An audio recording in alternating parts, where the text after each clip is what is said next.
Hola a todos los amantes y curiosos de la historia. Bienvenidos a mi canal. Hoy os traigo la vida de Zenobia Revertera. Ella fue una noble italiana que pasaría a la historia por ser una de las mujeres más poderosas de la corte napolitana, logrando interferir en la política de dicho reino, al ser la dama favorita de la reina consorte María Amalia de Sajonia.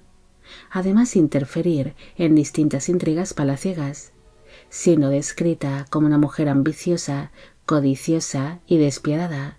que haría todo lo necesario para poder conservar el poder y beneficiar a su propia familia. Esta biografía es realizada por petición de Lolo. Zenobia Revertera nació el 19 de octubre de 1712 en la población de Tricarico, en la región de Basilicata, en el Reino de Nápoles, actualmente en Italia. Fue hija del duque de Salandra, Nicolás Hipólito Revertera, y de la primera esposa de este, Aurelia de Éboli. El matrimonio tuvo 3 hijas en común, siendo Zenobia la mayor de ellas. Se desconoce cómo fue su infancia, pero es posible que recibiese la típica educación que recibían las mujeres de su misma posición, siendo formadas en religión y en labores domésticas, ya que se esperaba que ellas contrajesen un buen casamiento y que pudiesen traer al mundo al mayor número de hijos posibles, además de que fuesen capaces de agradar y entretener a un esposo, aparte de saber administrar bien su hogar. En el año 1729 falleció su madre, y como para entonces su padre no tenía hijos varones, este se casó en segundas nupcias con María Antonia de Turheim, quien descendía de la nobleza austriaca, naciendo de este matrimonio 3 hijos más. Zenobia acabaría quedando comprometida con su tío materno, el noble y militar Francesco de Éboli, que era duque de Castropiñano, un hombre que había luchado en la guerra de sucesión española en el bando de la dinastía Borbón, celebrándose su boda el 28 de mayo de 1735. Para entonces ella tenía 22 años de edad en el momento de la unión, y él 42. Pese a que durante las negociaciones matrimoniales se estableció que Zenobia aportaría una gran dote por su casamiento, finalmente el dinero acordado no sería pagado por los duques de Salandra, algo que ocasionó que tanto Zenobia como su marido iniciasen una larguísima lucha judicial en contra de su propia familia, reclamando este dinero primero a su padre y posteriormente a su medio hermano Giovanni Vincenzo, quien se acabaría convirtiendo en quinto duque de Salandra. El matrimonio llegaría a sufrir de grandes apuros económicos. Por esta razón, su marido emprendió distintos negocios que acabarían fracasando, además de lograr escalar puestos dentro de la milicia napolitana, algo que mejoró la situación económica del matrimonio. La duquesa también ayudó a su marido cuando éste se presentó voluntario para ser nombrado como virrey de Sicilia,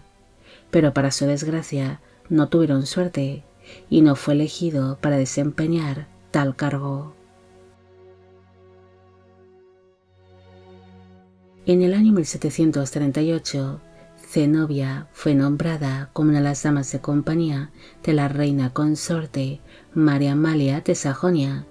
quien se acababa de casar con el rey Carlos VII de Nápoles y V de Sicilia. La duquesa pronto se convirtió en una de las damas favoritas de la reina, ganándose rápidamente su amistad y su confianza. Zenobia sería conocida dentro de la corte napolitana por ser una mujer de fuerte carácter, ambiciosa, codiciosa y despiadada,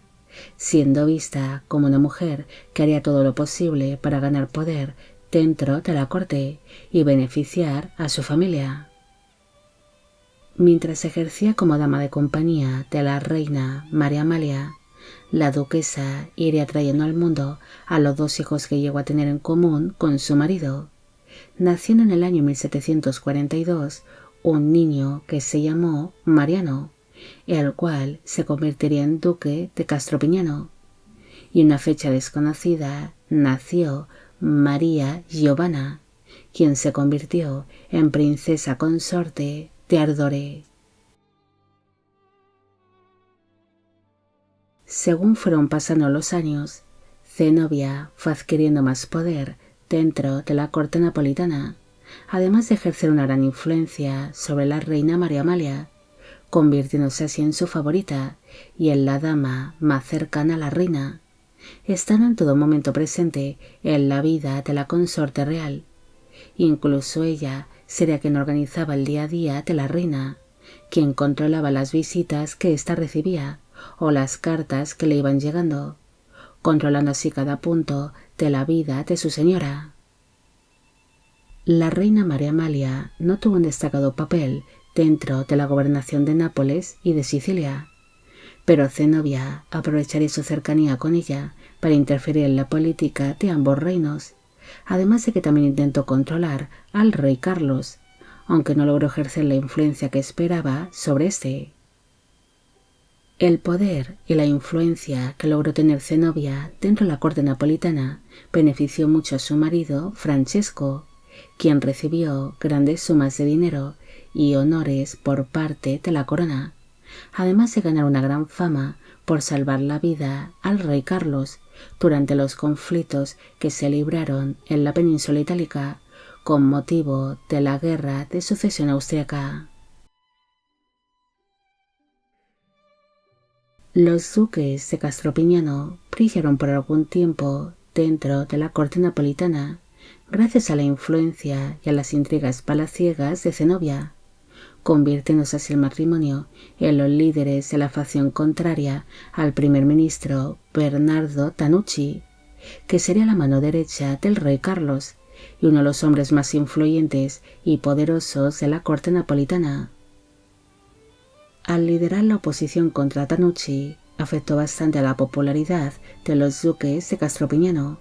siendo acusado el matrimonio de participar en distintas intrigas palaciegas y de realizar una serie de sobornos en su beneficio, ganándose así los duques la desconfianza del rey Carlos. Pese a que Zenobia no gozó con la simpatía del monarca, esta sí se convirtió en una figura muy importante para la reina María Amalia, quien prácticamente dependía de ella para todo, aprovechándose así la duquesa de los estados depresivos de su señora para convertirse en una mujer imprescindible para la reina. La duquesa tuvo que rivalizar con la otra dama favorita de María Amalia de Sajonia, la princesa Ana Francesca Pinelli, quien llegó a destapar algunas de las intrigas de Zenobia, dejándolas sin evidencia ante la corte, algo que afectó a la popularidad no solo de la duquesa, sino también de la propia reina María Amalia, quien sería vista como la protectora y un simple títere de la duquesa. En el año 1759 falleció el rey Fernando VI de España, y como éste no había logrado tener hijos con su amada esposa, la reina Bárbara de Braganza, la corona española acabaría pasando a su medio hermano Carlos, el cual había renunciado a los tronos de Nápoles y de Sicilia en favor de su hijo Fernando, para así convertirse en el nuevo rey de España bajo el nombre de Carlos III. Zenobia, quien se acaba de convertir en una mujer viuda, formó parte del séquito real que acompañó a los nuevos monarcas españoles hacia su viaje a España, permaneciendo en todo momento al lado de su señora durante esta nueva etapa. Pero la reina María Amalia se mostró muy a disgusto en tierras españolas, debido a que añoraría demasiado Nápoles y no se acostumbraba a su nueva vida en España. Finalmente, dicha reina falleció tan solo un año después de que su marido se hubiese convertido en rey de España, y como el rey Carlos no se volvió a casar, muchas de las damas de compañía de la fallecida reina fueron reubicadas dentro de la corte española, donde desempeñarían distintas funciones. Pero para entonces Zenobia se había vuelto un personaje un tanto impopular, y al no contar ya con la protección de la fallecida reina, su figura acabaría cayendo en desgracia, regresando así a Nápoles, donde acabaría falleciendo el 31 de enero de 1779, a los 66 años de edad, siendo enterrada posteriormente en la iglesia de San Giovanni a Carbonara, en Nápoles, en Italia. No hay mucho más que decir sobre Zenobia. Ella fue una noble italiana que destacó por su ambición, siendo descrita por sus contemporáneos como una mujer despiadada, que haría todo lo posible por conseguir más poder y beneficiar a su familia, convirtiéndose así en uno de los personajes más destacados de la corte napolitana. Zenobia no solo controló a la reina María Amalia, sino que también intentó influenciar al rey Carlos, pero este no se dejaría. Aún así, la duquesa encabezó distintas intrigas palaciegas para dominar el panorama político del reino y acabar con sus rivales. Pero para su desgracia, ella no logró alguno de sus propósitos, y pese a llegar a tener un gran poder dentro de la corte, Zenobia acabaría cayendo en desgracia, perdiendo así todo lo que había conseguido tras producirse la muerte de su señora, la reina. Bueno amigos, llegamos al final de la vida de Zenobia Revertera. Espero que os haya gustado esta historia y espero a que a Lolo también. Como siempre, agradeceros todo el apoyo que recibe el canal. Mil gracias por ver los vídeos que voy realizando y quisiera agradeceros de corazón el que forméis parte de Biopic Channel. Hoy me gustaría saber qué os apreció esta historia y si conocéis a otras damas que hayan llegado a dominar o a interferir el panorama político de sus respectivos reinos. También quisiera felicitar por su cumpleaños a Xiomara Michelle. Y con esto me despido. Hasta la próxima.